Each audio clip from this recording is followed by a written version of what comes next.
Сайн байцгаана уу хүнд үзэгчдээ. Өнөөдөр бид саний хүнтэй ярилцсан. Software буюу программинг инженерээр 40 гаруй жил ажиллаж байгаа. Америкт 30 гаруй жил амьдарч байгаа. Тэгсэн мөртлөө Монголтой их холбоотой. Манай шашин соёлын тухай судалж өөрөө нэлээд хэдэн ном бичсэн. Тэгээд хүнтэй болохоор би бас олон жилийн танил. Тэгэхээр яг өнөөдрийн манай Монголд байгаа зарим асуудлууд тэгээд дараа нь ер нь энэ залуучуудад юу одоо анхаарах вэ гэсэн ийм чиглэлээр ярих. Харин одоо бид өнөөдөр Америкийн нэгдсэн улсын All State даатгалын корпорацийн програм хангамжийн ахлах зөвлөх инженер Ширчингийн Баатартай ярилцах гэж байна. Ширчингийн Баатар Америк нэгдсэн улсын All State даатгалын корпорацийн програм хангамжийн ахлах зөвлөх инженер. 1983 онд Өвөрхангай аймгийн 10 жилийн сургууль, Зөвлөлт холбоотой улсын Новосибирскийн цахилгаан техникийн дээд сургуулийг компьютер програмчлал мэргэжлэр төгссөн. 1991-ээс 1997 онд Япон улсын Хамамацу хотын анагаах ухааны их сургуульд техникийн ухааны докторийн зэрэг хамгаалсан. 1997-оос 1998 онд Гарвард, Массачусетсийн технологийн институтын хамтарсан тэмд докторийн дараах сургалтанд хамрагдсан. 1988-аас 1990 онд эрүүл мэндийн яамны тооцоолон бодох төвийн эрүүл мэндийн удирдлагын төвд эрдэм шинжилгээний ажилтан. 1997 онд Японы Fujitsu компанид програм хангамжийн инженер. 1998-аас 2002 онд Америк нэгдсэн улсын Tenfold компанид програм хангамжийн инженер. 2002-оос одоо хүртэл All State даатгалын корпорацийн ахлах зөвлөх инженерээр ажиллаж байна. Америк нэгдсэн улсын Индиана мужийн Блумингтон хотын төвд Монголын бурхны шашин соёлын төвийн удирдах зөвлөлийн гишүүн. 2002-оос 2006 онд Америк нэгдсэн улсын Беркли дэх Калифорни их сургуулийн зүүн өмнөд Аз судлалын хүрээлэнд зочин эрдэмтэн. 2006-аас 2012 онд Стэнфордын их сургуулийн зүүн өмнөд Азийн хэл шинжилгээний ухааны тэнхимийн профессор Альберт Дини эрдэм шинжилгээний туслах ажилтнаар ажиллаж байсан. Хамбогд уус хатан туулгуулын хөвөөндөх цэнгэг агаартай бүсэд байрлалтай. Хүүхдэд ээлтэй хотхны төлөвлөлт болон эрүүл амьдралын хэм маягийг эрхэмлэгч та бүхнийг King Tower апартментийн 5-р ээлжийн орон сууцнд урьж байна. Амар тайван амьдрал. Аян давтагдаж шүү. За сайн байна уу? За сайн байна. 6 жилийн дараа Монголд ирлээ тийм үү? Тий. Өмнө арай олон ирж ирсэн. Тэгээд 6 жилийн дараа ирлээ. Монголд ямар өөрчлөлт анзаарэгдэж байна? Хүлээлтээс аль зэрэг зөрүүтэй байна? Монголд бол 6 жилийн дотор их өөрчлөлт орсон байна. За барилга байшин бол их нэмэгдсэн байна. Машин бол тоомгүй их нэмэгдсэн байна. Одоо ингээд бол хүн амын хятаршалт улам их болсон гэсэн үг. Тэрэн дээр бол одоо нэлээд одоо хүмүүс төвжирэл их байна. Одоо олон төрлийн асуудал байна. Гэхдээ дагаа сайн юм байна. 2019 онд ирэхэд бол одоо энэ кофе шопын сүлжээ, томын тоомчлол энэ юмнууд ороод ирсэн. Одоо тэр бас гадны соёл манай дэлгэрчээсэн. Энэ их ээлтэй, эерэг бодгцсон. Энэ удаад бол юу лээ? 25 ямар GS25 эднэр энэ газар CU дээр дэлгэрсэн байна.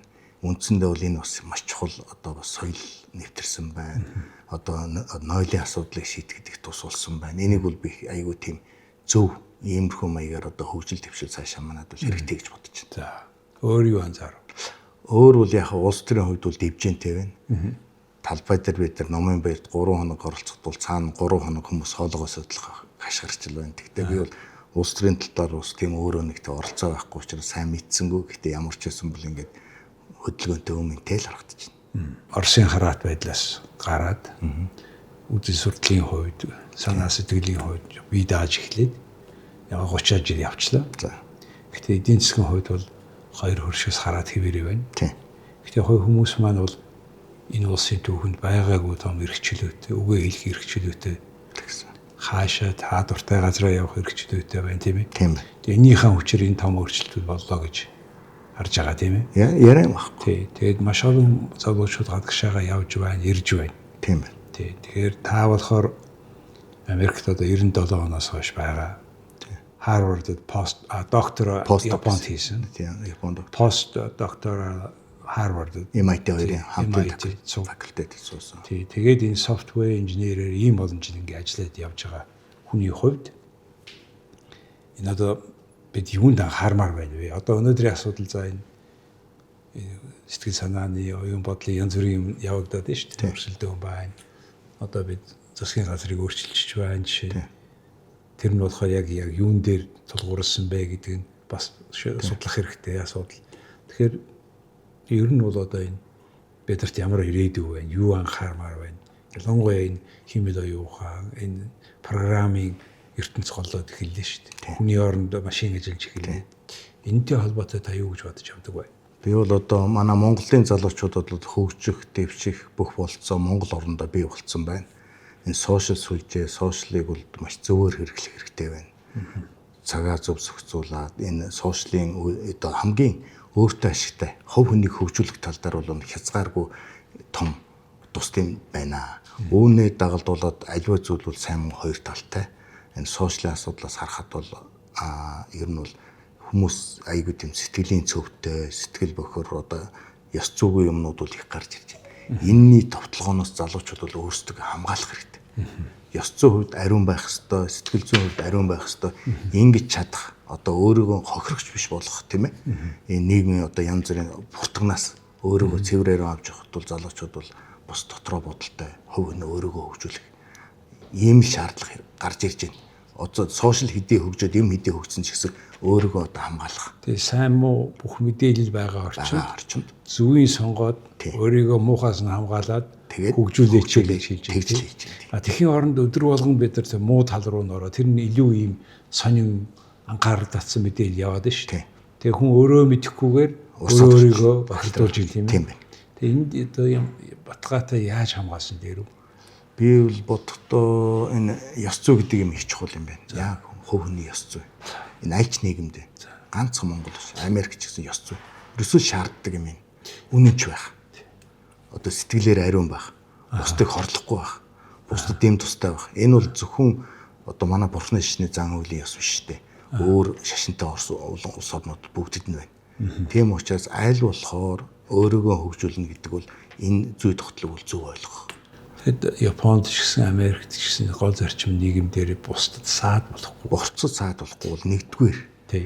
Бусдад тус болох цаашаа ингээд бол дараагийн шат. Тэгээд амьдрал гэдэг чинь шиний амьдрал болохоос шиний төр засаг амьдраагүй гэдэг энэ ойлголтыг ерөөсөө өөрөө өөрийгөө хөгжүүлэх. Тий.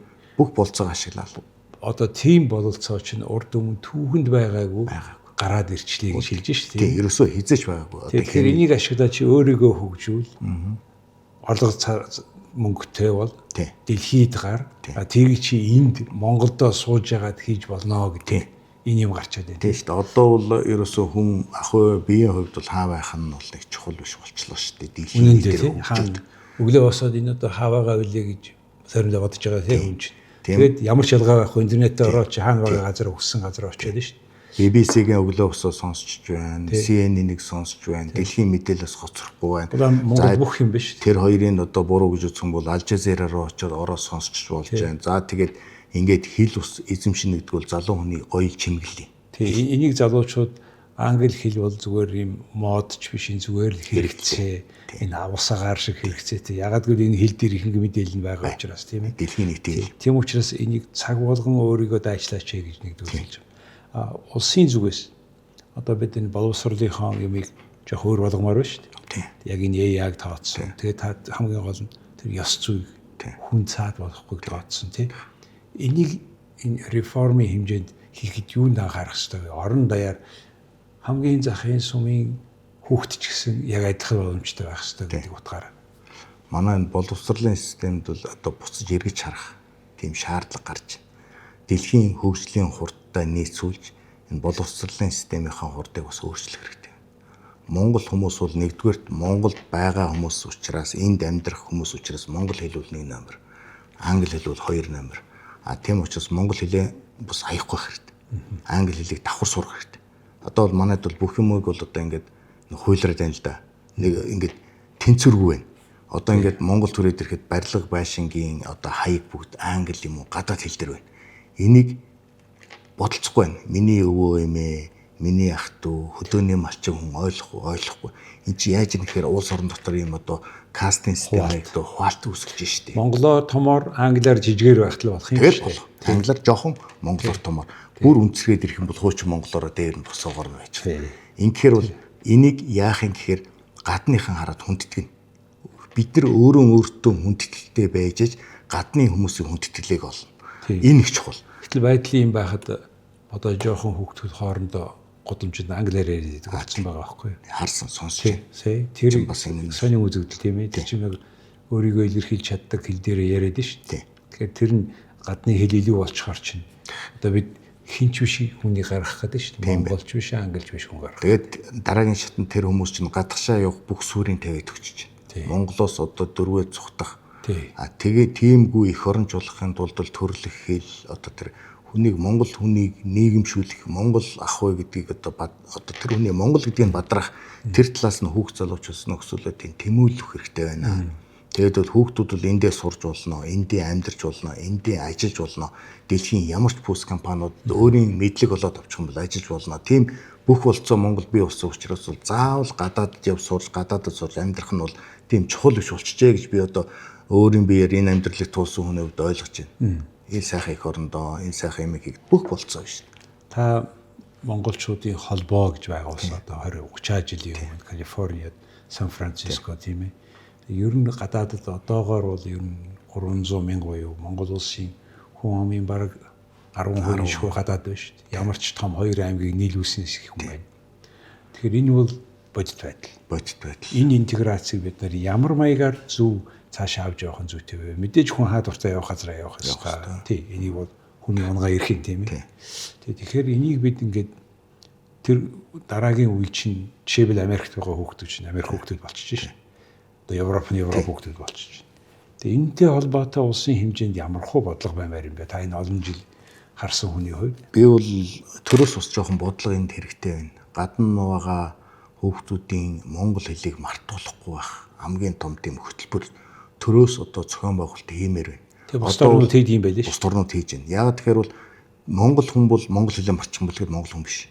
Маш хурдан. Бидний дараагийн үе дээр би бол хичээж хоёр хүүхдээ монгол хэлтэй авч үлдэж чадчихна. Гэтэл манай бол ихчүүд монголчууд бол хүүхдээ англи хэлээр ярихад тэгээ дуусчих. Эхний шатнд нөгөөд нь эргэж буцалтгүйгээр гадаад хүн болоо явчихаар буцаад монголын соёлыг хүлээж авахгүй байна. Тийм учраас бол аль болохоор гадна амьдарч байгаа монголчуудынхаа тэр монгол хэлний ятгата хадгалж үлдээх тал төрөөс үл тодорхой хэмжээний бодлого явуулах хэрэгтэй. Сургуулиудын одоо тэр гадаад байгаа өөрийнхөө бор зүрхээр явж байгаа монгол хэлний сургуулиудын бол төрөөс дэмжих хэрэгтэй.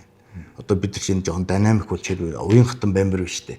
Түүнээс бол ингээл бүгдийг ингээл бариад ээж болохгүй байна. Тэгээд энэ аль болохоор монголчууд ухамсартаа бас л ёс зүйн асуудал монгол хүн бол монгол хэлээ сураач гэд. Би одоо гадна амьдарч байгаад бол энэ том гөрний хүмүүс чинь том байдгийг. Одоо Япон хүн бол Япон ээж бол хүүхдтэйгээ заавал японоор ярина. Өөр хэлээр хольж ирэхгүй. Их хэл гэдэг чинь эхээс авсан хэл юм шиг байгаа юм энэ ойлоо. Их хэлгээд бид нар идэг штэ тийм ээ. Тэгээд орсуудыг хараад байхад бас тийм байна. Яа хүүхд язгуур хүүхдтэйг ингээл хараа яриг сонсож байхад бол гिचнээ ямар ч амьдралыг туулж авсан хүүхдтэй орсоор ярьж байна. Тэр чинь цаана орс агуу Япон агуу гэсэн тэр хүний үнцгэх үзэл тэр хүний оюун санааны тогтсон тийм ёс зүй шүү дээ. Тэргээр өөр хүүхдээ тэр Америк оронд хөгжүүлчихэд тэгээд тэр оронд чинь одоо хятад байна. Тэр оронд чинь улс дотор улс болоод тэд нар амьдраад шүү дээ. Тэг манайхан бол одоо алга уруухан хооронд одоо нэг үеийн хооронд одоо Америкт ч 20 хэдэн жил болсон айлуудын хүүхдүүд бол одоо монголоор ярьж чадахгүй хүүхдүүдтэй чинь монгол ах уу ярихад хэцүү, монгол хүн гэж ярихад монгол нь identity гэж ярихад хүлээж авахгүй болсон. Та яг энэтэй холбоотой зүгээр бодхоосоо гадна хэд ном бичсэн байна. Хайр хаан, хуйлгаан, миний өссөн монгол ах уу. Тэгээ эний чинь тэр номнууд одоо ингээд сая номын баярыг ярилдаа зарагдаж байна лээ. Тэгэхээр энэ бүхнийг ингээд энийг бичиж гэдгийг чинь цаад гол хөдөлгөөд байгаа тэр нь юу вэ? Энэ бол мэдээж монгол бахархал, монгол хүн бол төрсөндөө би чинь одоо техникийн ухааны хүн мөртлөө Өөр хангаа аймгийн хүн таа тийм ээ. 10 жилээ төгссөн. Би өөр хангад 10 жилээ төгссөн. Манай аа бол говьлтын цээл, өөр ээж бол өөр хангаа хайрхан талаа би уянгад төрсөн. Тэгээд нэмийг ихэд дагаад бол уянгад одоо өсч яг монгол ах удаа өссөн. Ингээд тийм учраас монгол ахын талаар бол миний өссөн монгол ах гэдэг ном бичээд Тэгээд нэг хөгжүүлэн дэргэд байсан учраас бурхан шинэтэй нэлээд ойрхон байсан учраас миний яг үнд суурь хүн чи хийм бэ гэдгийг өөрийгөө олоод ирэхээр энэ юм байна гэд тэгээд бурханы шинэ талтай холбоотой маш олон ном бичсэн. Энэ дэр бол юу харуулах гээд байгаа юм бэ гэхээр бол дандаа ёс зүй тэр хүний хувь Монгол хүний нандин чанар хаана байна? Ямар байсан? Одоо бид нэр ямар болчиход байгааг харуулахын тулд тэр үлгэр жишээ тэр Монгол хүн өөрийн сүжгийн хүчээр юм уу өөрийн итгэлийн хүчээр хорвоог туулсан, зовлон туулсан тэр бүх зовлонгуудыг баримттаар нь ингэж баримталж үлдээсэн. Ингэж одоо үлдээж ийн гэдэг бол үндсэндээ бол миний гадна амьдарчаад одоо хоёр дахь амьдралаараа монголчуудаа оюуны хөрөнгө оруулалт хийж байна. Гэж л би өөрийгөө бодож байгаа. Тэг хүн намайг тэгж хүлээж авахгүйгээс Саяхан болтол чи чинь монгол хүн байна да. Ингэдэг юм уу гэж ахмадууд ярьдаг байсан. Тийм ээ. Одоо тэг хамаагүй би нэг хараах зүвхэх эд баялгаараа гайхуулах тийм хизээч байгаагүй шүү дээ. Хамгийн баян боломжтой хүн ч гэсэн даруухад ингийн л явдаг байсан тий. Даруух. Тэгээ одоо болохоор ийм эдийн өрсөлдөөн болж байна тийм ээ. Аархсан, баярхсан, одоо тэр уралдсан, одоо тэр бусдын боломжийг булаасан, бусдад садаа дараа болсон, бусдыг бухимдуулсан энэ man-made problem гэдэг тийм ээ. Хүний бий болгосон энэ зовлонг энэ монголчууд өөрсдөө бий болгочоод тэгээ тэрэндээ зовоод өөрөө зовоод зогсохгүй бусдыг зовоогоод бидний нийгэм чи ингээд жоохон самурчаад байгаа байхгүй шнэ. Хүнээс материалын хувьд илүү амьдрах гээд ийм эрүүл ус өрсөлдөөн бий болоод жишээл Япон, Герман тэр хүн баян байх тусмаа ингийн байх ингээд улам ингийн санагдахгүй шүү дээ. Америкт бол баян хүмүүс. Тий, яг ердөөсөө ийм бэ гэмээр л хүн яа нэг юм футбол хүмүүсийн шорт хүмүүсийн нэг юм Марк Цукербергийн хардаа нэг л өнгийн футбол хүмүүсд яваад байгаа. Энд чинь нэг тийм брэндүүдээр гайхуулаад биеиндээ илүү үнэтэй цүнх гээл тий. Аваа мөнгөтэй хүмүүс нь хүртэл улам тэгж ингэж ийм жишээ үзүүлээд байгаа юм л да. Харамсалтай. Монгол нэг даган дуурайх нэгнийхэн хэлбэрээр нь хөөх тийм сонирхолтой юм уу? Нүүдэлчдийн соёл байд юм уу? Нэг тийм юм бид нар туснаа дутагдал байна. Байна. Гадаад өнгө үзмжинд илүү анхаарал. Тийм. Агуулганд бага. Бусдад яаж хэлэгдэх бол гэдэгтээ их анхаарна. Тэрэн дээр нь тоглолт хийгээд бие нэгнийгээ сошиалар балбон ийм одоо асуудал байна. Орон гэрээ олигтой тогтчуулаагүй байр суусанд ороогүй мөртлөө байрнаас үнэтэй машин зээлээр аваад очиж гэдэг нь ямар хэмжээний сэтгэлгээ байна. Энд зөвхөн биш те гадна амьдарч байгаа монголчууд бас авь адилхан шүү дээ. Монгол хүн болсон байна. Яг л тэргүүршил явна. За яг энэ одоо тэгээд энэ хөгжлөөрөө нийгэмшлийнхаа явцад хүмүүст өөрчлөлт орох байхад найдаж байна. Энэ тухайгаа бас ер нь нэлээд ярилцмаар байна. Ярилцмаар байна. Үр хүүхдээ системтэй бэлдмээр. Энийний оронд чинь бид нар шал дэмий өөр нэг хүний өмд гутал яриад ингээд төр засагтайгаа хүн болгон байлцаар байгаад ингээд болохгүй шүү дээ. Энийг сонин тийм. Бид нар бол монгол хүний ёс зүй гэдэг бол монгол хүнийх нь хувьд нэг хүнд хэрэгтэй. Монгол хүн бол төрснийх нь хувьд хүнд хэрэгтэй. Хүнийг хайрлахдаа алдаа дутагдaltaд нь хайрлах хэрэгтэй. Алуу гурвын хооронд ганц асуудлаас бол нэг үзэн ядах ямар хэрэг байна. Тэр үзэн ядалт гэдэг юм бол бид нар сайн авчрахгүй. Энийг л одоо нийгэмд одоо энийг л шийдэхин тулд одоо тэр юуны хувьд сэтгэлийн ариусгах хэрэгтэй. Тэхийн оронд чинь чи тэрний хүүхдээс л тултаж болохгүй гэж хөгжүүлээд байгаа. Тэгж болохгүй. Япон хүн бол чи хүндэл саадуулж болохгүй шүү дээ. Тэгээ бүр чи Японы метро дүүрэн хүнтэй мөртлөө хинч юу ч ярихгүй байгаа. Тийм. Бохомдохгүй. Ердөөсөө ярихгүй. Утсан дуурахгүй байгаа. Уцаараа чанга ярьж байгаа газ байхгүй байгаа. Бусдад зовлон болохгүй. Бодит жишээ. Тэр энэ дээр л ингэж үнэхээр за одоо хоёлаа дараагийн ажил хоёлаа энэ тантай ярих гэж бодоод байгаа энэ софтвер буюу программинг ажил. За энэ программинг ажлыг одоо яаж хүмүүс эзэмшүүл ягаад гэвэл хүн болгон энэ программарч амьдрах гэдэг шүү дээ. Хиймэл оюун ухаанч ч бүгдээр программууд шүү дээ. Тэгэхээр ингийн тулд яаж ингэ сурдаг математик илүү байна уу? Хэддүгээр ангиасаа юунд анхаармаар юм. Энийг та одоо яг ингээд хүүхдэн жоохон байгаа залуу хийцэгт яаж зөвлөх вэ? Одоо бол энэ програм хангамжийн үндэс нь бол мэдээж математик. Гэтэ дан математикээр нүдэх буруу юм шиг байна. Асуудлыг шийдэх. Одоо геометрийн бодлого гэд бидэрт нэг асуудлыг шийдэх гоё юм байлаа шүү дээ, тийм ээ. Тэрэн шиг бол ерөөсөө энэ софтвер инженерийн нөхцөлд ороход бол програмын янз бүрийн одоо tools гэд нэрлэдэг байгаа. Одоо багж төхөөрөмжтэй адилхан. Энийг ашиглаад л асуудлыг шийдэх. Асуудал одоо тавилаа. Энийг яаж шийдэх вэ? Хөнгүүгээр математикийн тусламжтайгаар нэг үзэгдлээс хамаарсан өөр нэг үзэгдэл шүү дээ. Тэрийг одоо яавал хүн оролцохгүй хурдан шийдэх вэ? Загварчлал модерн гэдэг. Тэгэхээр загварчлаад тэрнийхэн сайн муугийн бүх тооцоог нь хийгээд одоо тэр үйл ажиллагаагаа одоо тестинг гэдэг юм. Тэргээ хийгээд улам боловсронгуй болгоод corner cases гэдэг юм. Одоо тэрний бүх байж болох янз бүрийн одоо асуудлуудын шийдээд ингээд бол тэр програмч улам ухаажаад явж байгаа. Ингэж ухаажж явсан програм чинь сүүлдээ ингэж цогцороо явсаар одоо хиймэл оюу гэдэг юм дээр хүрсэн. Монгол хэлээр одоо ингээд уншаал тавихад тэрийг ингээд биччихдэг, орчуулад. Хүний ярьсан одоо би нэг ийм ярмаар байна. Өнөөдөр завгүй байна. Энэ талаар нэг надад нэг одоо илтгэл бэлдээд өгөөч гэж хиймэл оюутайгаа ярингуут нь тэр хүний илтгэлийг бэлдээд өгч. Ялангуяа энийг бол одоо манай баг хүү хэрэгэлдэг. Яа тэгэхээр бол өөрөө хуулийн зөвлөх хийдэг компани одоо хуулийн одоо юу талаар газрыг одоо яаж хуваарлах талаар zoning and planning department гэдэг. Тэгээд бол яаралтай үед олон илтгэл тавихад бол ингээд өвөдлүүдээ өгвөл яачхад бол илтгэлийн нэг 70-80% нь гараад ирж байгаа чинь. Тэн дээр нэг жоохон засвар хийгээд энэ яаж юм гэхээр бол хүн амьдралаа химийн оюуныг ухааныг ашиглаад айгүй тийм хялбарчилж байна. Одоо манай одоо юу нэ security гэдэг байгаа юм. Одоо аюулгүй байдал. Одоо компани чинь нууц байдал биш шүү дээ. Одоо тэр юу гэдэг firewall гэдэг ингээл янз бүрийн юм байна. Энийг одоо банк хянжаадаг тэр систем бол химийн оюугаар хийц хүн байсан. Уг нь одоо бол зөв системийг хянаа. Тэгээ системийг хянаа зогсохгүй алдаануудаас суралцаад өөрийгөө хөгжүүлнэ. Одоо нэг хяналтын систем, security систем нөгөө хяналтын системийн коучийг сургана. Одоо ингээд химийн оюуч нь бүх юмд амгааж ярьж байна. Одоо хамгийн гол асуудал одоо хуучин бол боловсон хүчин гэдэг байсан. Одоо бол хүний нөөц гэдэг штеп.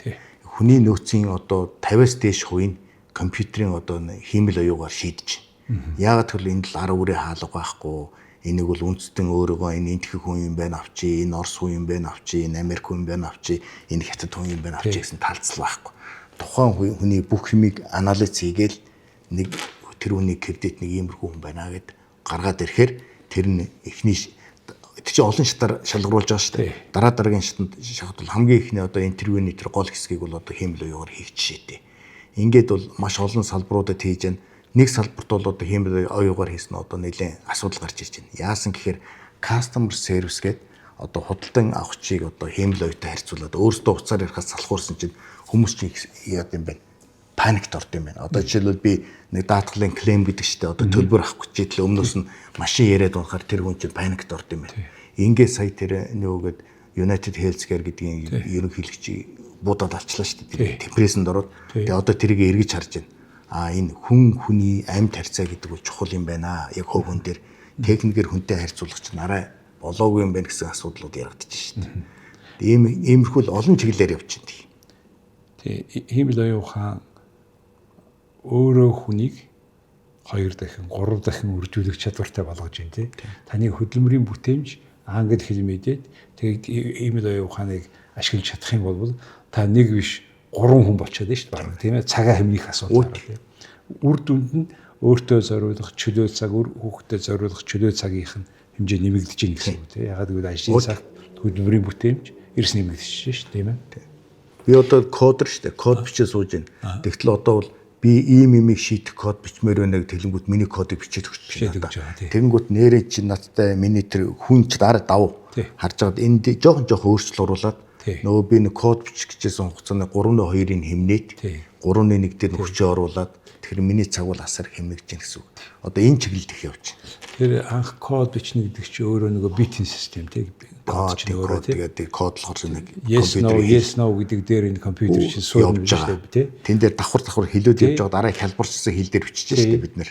Тий, Java энтергээ тий. Java одоо тэр юу гэж байна? Одоо Python гэдэг. Хуучны системд бол C, C++, C# гэдэг одоо тэр хэлнүүд ирж байна. Oracle гэж байсан. Oracle чинь database тий. Ер нь Америк бол мэдээллийн баазын ертөнц гэдэг шүү дээ, database. Хүн болгоны бүх мэдээллийн баазд орчдог. Гэтэл одоо Хятад бол бүр тэрнээс дээд түвшинд орчиж шүү дээ. Хятад жоо хүүний бүх юмыг мэдээллийн системд оруулаа хийж. Америкийг Америк болгосон юм дата гэж ярьдаг тий. Тэр хүн шиг одоо Хятад тэрийг тэрнээс дээд түвшинд буюу хүнийг хянаж чаддаг. Хувь хүнийг тэр жигээр нь хянахад зориулаад. Хянахад арай нөгөө бидний эрхчлөө гэдэг байсан тэр системийг нөгөө тийш нь жоохон гуйвуулаад хувь хүнийг чинь одоо бүх юм дээр нь кредитлдэг тийм системийг одоо бий болгочлоо. Тэгээ тэр нь манайд ороод ирэл бас онцгүй л. Бодомд явж байгаа ямар ч хүнийг хараад 2 минутын дотор тэр хүн хинбэ гэдгийг таниад нөгөө нийгмийн оноогийн үзээ.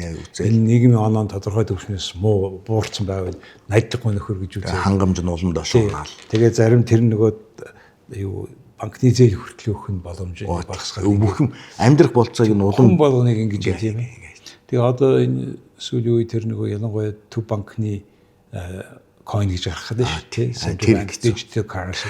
Тэр гараад ирэх юм бол нөгөө таны бүх мөнгийг бас хинж байгаа учраас таны амьдралын бүх юм хаачих нь шүү дээ. Картыг чинь. Нэг л ингээл хаал. Тэгээд та мөнгөтэй касна. Банк нь. Тэгэхээр тэрэндээ орох ирэхгүй болгож байгаа. Тэг хүнийг хинч биш болгож байгаа тийм. За тэр тусдаа яриа. За би танаас та энэ олон жил байна шүү дээ. Энэ Allstate гэдэг том компани програм хангамжийг хариуцж ирсэн хүн, ажиллаж ирсэн хүн байна. Тэгэхээр энэ жоохон өөр ч гэсэн одоо Монголд шивийн даатгалын эрүүл мэндийн даатгалын асуудал байгаа байхгүй. Энийг бид шийдэж чадахгүй байгаа юм. Одоо эрүүл мэндийн яам өөрөө үйлчлэгээ өгдөг мөртлөө бидний өмнөөс төлбөрөө эрүүл мэндийн даатгалын сангаас өөрөө баруун хармаа, сүзүүн хармаа руу төлөөд байгаа байхгүй. Америкийн эрүүл мэндийн даатгалын систем ямар байдаг? Америкийн эрүүл мэндийн даатгалын систем бол бас нэлээд одоо асуудалтай болоод байгаа юм л да. Гэхдээ ерөнхийдөө Америкт одоо би ингээд 67 хүртэл ажиллаад дэвтгүрт гарах юм бол тэр Medicare гэдэг системд ордъё. Тэр нь Medicare гэдэг систем нь болохоор бол 80% даатгал төлнө, 20% хуваасаа төлнө гэдэг. А хэрвээ тэр хүний жилийн орлого ядуучуудын тоонд орох юм бол low income гэдэг шүү дээ. Тэрэнд орох юм бол Med-Cal гэдэг. Тэр нь бол улсаас 100% одоо эмзэг бүлэг гэдэг даачиж байгаа. Ийм даатгал байна. Үндсэндээ энэ хоёр даатгал байна. За хэрвээ би 62 настайдаа тэтгэвртэй гарьяа гэж шийдэх юм бол нөгөө Medicare чинь бол 67-оос эхэлнэ гэж заасан учраас тэрний хооронд эхлээд бол компани бол 1-2 жилийн Cobra гэдэг даатгал өгч байгаа. Тэрнээс хойш хуваараа өөрөөгөө мөнгө төлөөд 4-5 жил яваад нөгөө нэг босгоо алхаад 67-оос эхэл даатгалд орж байгаа. Ийм зовлонтой. Энэ даатгал чинь зарчмын хувьд Монголд жишээлбэл чи нөгөө хамгийн бага төлсөн ч гэсэн хамгийн томоор төлж байгаа хүн ч гэсэн нэг санд байгаа байхгүй юу? Тэгээд зарим тохиолдолд яг адилхан юм хэрэглээд нь шүү дээ. Тэгэхээр энэ Америк бол ялгаатай биш шүү дээ. Хоёр тусдаа сан бий болчихсон шүү дээ. Тэгэхээр хоёр дахь тэр ядуу хүмүүс зориулсан, бага орлоготой хүмүүс зориулсан сан чинь бол төсвөөс ямар нэг хэмжээ дэмжлэг авна гэхээс биш. Нөгөөт нь бол авахгүйгээр хоёр ялгаж өгөхгүй бол манай ажилласан ч ажиллаагүй ч хамаагүй, төсөн төлөөгүй хамаагүй яг адилхан эмнэлгийн үйлчлэг аваад ялгаатай. Тэгээ ялгаатай. Тэгээ даатгалд орох бол бас тийм амархан биш. А гэхдээ бол ямарваа нэгэн байдлаар иргэдэд даатгалтай болохоор Америк үзэж байгаа. Хэрвээ та ямарваа нэгэн даатгалд ороогүй бол таны одоо татвар дээр одоо танд пенальти гэдэг торгуул өгч байгаа. Жилийн эцэст нөгөө нэг Америкч олон даатгал. Ер нь Америкч төр хүнэн татвар төлөх үнэн гэж хэлдэг шүү дээ. Бид нар машиналаараа ч үнийг тэгж янзалж байгаа. Хүндээ бол ороогүй л яваад байна. Харин тэсэн төлөөгүй яваад. Үндсэн хөрөнгөийнх төр бол яа гэм бол танайх одоо яг үндсэн Allstate ч үндсэн хөрөнгөний даатгалтай холбоотой тийм. Бид нар бол яг чи claim гэдэг одоо хамгийн одоо тэн дээр л ярина шүү дээ. Одоо жишээлбэл нэг компани жилд дунджаар 1.5 тэрбум долларыг хийл да. Одоо орлого. Тэгэх юм бол тэрнээс л 1.2 нь урсгал зардалд гараа авчихдээ. Тэгээд тэр компани одоо цэвэр орлого net income гэдэг нь бол нэг 400 сая долларч байд юм уу. Тэгээд тэрэн дээрээ л одоо орлого олох гэж үздэг. А гэхдээ бол тэр чинь хүмүүс чинь бол одоо даатгалын асуудал хэцүү болсон. Property бүх юм үнэтэй болоод байдаг. Байр нь үнэтэй болоод байдаг, машин нь үнэтэй болоод байдаг. Гэтэл нөгөө нэг даатгалаа хоодо премиум гэдэг тэр даатгалаа тэрийг өнзөрсгөөр хүмүүс чинь тэр даатгал даатгуулахгүй гээд хоошоо суудаг. Ингээд яг хуу тэр нэг инерцээр л бид нар одоо яваад байна. Манай систем бол манайх ч Америкийн 10 том даатгалын компани нэг нь ганцхан манайх биш Канада, манайх тэгээд өөр газруудад бас байна жижиг улс орнуудад тэр чи одоо франчайз хийчихэж штэ тэр даатгалын системийг. Тэгээд ийм байна. А би бол яг хуу системийн тэр бизнес логикийн одоо гал сөнөгч шиг ингээд байнга ажиллаж явах дээр л явж байгаа юм тасралтгүй ажиллаж л байх хэрэгтэй. Ажиллаж явах хэрэгтэй. Технологийн хувьд бол одоо манайх бол 1 минутын аутажийг зогсолт 1 сая доллар.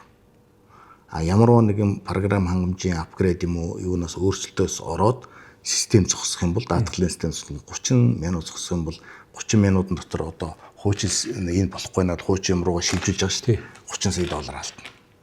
Зүгээр ерөөсөө цаг минут ч мөнгөөр хэмжигдэнэ. Том системүүд бол Танай нийт компанид хэдэн хүн ажилладаг гинэ? Уг нь бол намайг анх орж байхад 23 жилийн өмнө орж 60,000 хүн ажиллажсэн. Одоо нөгөө бүх юм ингээд компьютер бүх юм ингээд багсгаж явсаад одоо 35,000. 35,000 хүний хэдэн IT дээр ажилладаг? Одоо 2,500 хүн байна. 7-8% нь шүү дээ. Тий. Тэгэхээр IT-ийн тим чухал болчиход байна шүү дээ. IT чухал. Тий. Нөгөөх нь энэ процесс шингээ явж итэл дээр үеийн хиллэг байгаа тий. Энд анх хийсэн програм чинь 30-40 жилийн өмнөх програмууд байгаа тий. Энийг орчин үеийн өгөөжтэй эффективний болгохын тулд багаагаар нь шилжүүлдэг юм уу? Ямар учиртайгаар тэр бак офис нь ажилладаг? Их сонин Америкч нь олон жилийн турш одоо 70-аад оноос хойш системийг хөгжүүлээд одоо том арга систем үүссэн. Одоо mainframe гэдэг. Тэр системийг чинь одоо асар их мөнгө зарсан учраас тэрийг халж чаддаг. Халахад бол хэдэн тэрлэн доллар хэрэг болчдөг. Тэгэхээр бол тэр байгаа даатгалын тэр хуучин системдээ зохицох. Аль хэсгийн нөгөө cloud гэдэг үүлэн дээр авч тавих сервисээ аль хэсгийн одоо user end front end user гэх тэр систем аль хурдтай болгох, дайтайхан болгох янз бүрийн одоо бүх ингээд ийм шинжилгээ завар хийхээр шинэ технологи, хуучин технологи хоёр хаа нэгэн газар чи мөргөлдөж байгаа. Тэр мөргөлдөөнийг зохицуулах гол ажлын системний инженерүүд бид нар хийдэг. Шинэ хуучин хоёр зохицож тэр том систем чинь хөдөлж байгаа. Маш том систем. Ганц зогсолтгүйгээр. Хөдөлж. Хэрвээ тэрийг зогсоочих юм бол их хэцүү. Одоо жишээлбэл өнөөдөр би нэг цагийн дотор ингээд осол хийчихэд даатгалаас солиод өөр газар ингээд даатгуулъя л да. Одоо энэ даатгалч одоо надад үн нэмэгдэж гэнэ гэд. Тэгэх юм бол тэр бол ерөөсөө хийж болно. Гэхдээ бол ингээд процесс нь бол дараа өдөр нь хийгдэг байхгүй. Яг тэгэхээр тэр шөндөө тэр хүний тухай бүх мэдээлэлүүд одоо ингээд бэкап хийгээд одоо тэр мессежинг систем гэдгээр mainframe системийнхаа database руу хийждэг учраас энэ хүн чинь өчигдөр тэдэн цагт аваар хийсэн байж гэдэг маргааш өдөр нь тодорхой болно. Тэнгүүт нь премиумыг өгөх гэжсэн уучлаарай та өчигдөр аваар хийжээд ингэж байгаа юм байна штэ гэх тийм ээ. Ярина. Гэх мэтлэн ингээд бизнес лог гэдэг чинь айгүй тийм нарийн хөгжсөн орн штэ тийм ээ. Ийм маягаар зохицуулт явагддаг. Гэхдээ бол ингээд шинэ хуучин системүүдийг зохицуулаад аваад явдаг. Шинэ юм болгон бас юутай биш. Ач холбогдол өгөхгүй байна. Зарим тохиолдолд. Одоо манай Америкч гэсэн ялгаа байхгүй. Эхлээд тэр системийг жоохон хүндөвтөр хэл C++ дээр одоо ингээд бүх юм явагддаг байсан чинь Java, Python гэдэг хэл гараад ирсэн чинь чинь хуучин генерашны хэлгээ дээд сургуулиуд нь заахгүй 4-5 жил шинэ хэлээ заасан чинь шинээр бэлтгэсэн мэрэгчлүүд хуучин маа ойлгохгүй болоод буцаа зааш эхэлж байгаа. Гэх мэтлээ ингээд технологи аливаа зүйл чинь өгөө аваатай гэдэг юм байна. Гэхдээ бол шинэ технологиг аль болохоор нэвтрүүлнэ. Шинэ хууч хоёр зэрэгцэн. Тэгээд нэг системээс нөгөө систем рүү шилжүүлэх портинг гэдэг. Портинг хийх. Одоо нэг юм нөгөөдгт нь тааруулж шээ. Одоо 32 бит байсан бол 64 битийн системд ингээд тэр нь бол хийхэд бол нүүрэн дээр харагдахгүй ч гэсэн тэр цаатлынх нь одоо үндэс зүйн дээр нь ингээд хүмүүс ажиллаа. Тэр чинь байнга одоо тэр чинь ингээд боловсруулж идэг. Тэгээд тэр салбарт л бид нар ажиллаж байгаа. Тэгээд яг энэ мэрэгжлийн хүмүүс жинхэнэ. Тэгээд энэ салбарын хүмүүсийн чинь харин цалин мөнгө сайн баталгаатай найдвартай илүү одоо амьдрах сайн амьдрах нөхцөлтэй гэж ойлгож байгаа. Тийм шүү дээ. Тий. Яалтж байхгүй. Софтвер инженер жилд хэдийг авд юм бэ? Софтвер инженер нэг 100-аас 140 мянга бол аавна. 140 мянга. Төгсч гарч байгаа хүүхдүүд бол одоо нэг ерөнхийдөө ганц манай мужийг л би хэлчлээ. Амьдралын одоо өртөг Америкч зүүн эрэг, баруун эрэг, төвийн хэсэг гэхээр нэг нь 20 мянган долларын зөрөөтэй. Манай 100 мянган доллараар одоо старт анх хэлж явах юм бол одоо коллеж төгсөөд зүүн эрэгт болохоор 80 мянга. Төвийн стейтэд болохоор 60 мянга байх жишээ. Тэгэх юм бол тэр хүмүүдээ Канадад яах юм бол одоо 30 мянга ч юм уу ингээд тийм ээ. Эндхийн одоо бид нар чинь Бангалор өдөрт офстэй шүү дээ. Тэгэх юм бол 15 мянга ч юм уу ингээд ийм харьцан адил байхгүй. Дугцсан юм байхгүй. Гэхдээ хамгийн гол нь болохоор бол тэр босог үнэ нь болохоор Silicon Valley тэр хавьдаа бол одоо Монгол залуучууд том сургуулиуд төгсөөд дунджаар нэг 120 мянган долларын сарын цалинтай залуучууд бол олон байна. Сарын 120 мянга. Жилийн 100. Жилийн сарын болохоор 10 мянга. Гэхдээ татвар өндөр. Тэр чинь татвар tax bracket гэдэг чинь сайн ойлгохгүй. Тэрийг ойлгохгүй болохгүй. Тэгэхээр би 120 мянга одоо ганц үе хүүхэд 120 мянган долларын цалин авлаа гэхэд татварт бол нэг 40 мянган өгөх ёстой. Тэгэх юм бол яг үнц нь 80. Тэгээд нэг өөрөө байр Калифорниад одоо сарын одоо 7-8 мянган доллар болсон байх шүү дээ. Яг one bedroom чинь одоо газраас шалтгаална. Ерөнхийдөө 4-6 мянган л байна. Тэгээд жил гэхэр чи дахиад 50 мянган доллар нь байранд явах гэдэг шүү дээ. Тэгээд хоол идэн тий. Тэгэл дүндээ дүн болж өгч байгаа. Яг ерөнхийдөө бол ярьдаг л да энэ real estate гэдэг одоо энэ эдрийг тижээж ийн гэдэг. Тэд нар чинь бол Америкт яадан гэхээр цөөхөн газар байшин барих зөвшөөрөл өгөөд тэрэн дээр үнийн өндөр бариад идэг. Тэр Америк чинь талбай нь ялангуяа Калифорнид тийм хуулийн тийм. Тийм учраас бол аль болохоор баг одоо их хуулийн хатуу баг газар зөвшөөрөөд тэн дээрээ үнэтэй байшин бариад тэргээрээ мөнгө хийгээд тэр хүмүүсийн одоо ажиллаж байгаа хүмүүсийн мөнгөний одоо ихэнх нь амьдралынх нь одоо тэр олсон мөнгөний талын байранд авчиж ийм зовлон байдаг. Тэгээд тэр байр олдохгүй тэр юм болгоо сайхан газар олдохгүй. Тэгээд ийм маягаар ийм нийгмийн амьдралыг эдийн засгийн юмар ингээ зохицуулсан барьсан байгаа. Тэгээд хөдөлмөр зохицуулалттай. Тэгээд хүнд өндөр цалин өгөөд тэр нийшигээ ингээ шингээд байгаа байхгүй тий.